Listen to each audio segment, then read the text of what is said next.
Hey guys, in this video I'm going to show you how to send a voice message on a Facebook dating.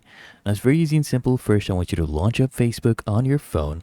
Come here at the top right and click on these three horizontal lines and come here and access, Facebook dating. Come here, click on see more. You can access Facebook dating and go to your matches section. And this is where you'll find all the people you've matched with and just select, the person you want to send a voice message to.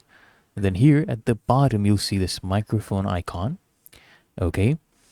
Just go ahead and click on this here on the conversation. Click on this small microphone.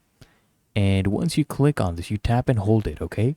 To start speaking. You speak clearly into your phone's microphone. You can talk about anything you want, a question, a discussion, share something interesting to make the conversation more engaging. And once you're done recording, though, just release the microphone icon and you'll get a notification, an option to preview the voice message before you send it.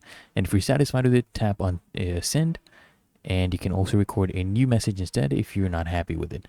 Otherwise, it's really that easy and simple. And if you found this helpful, make sure you smash that like button and subscribe to frequently asked questions.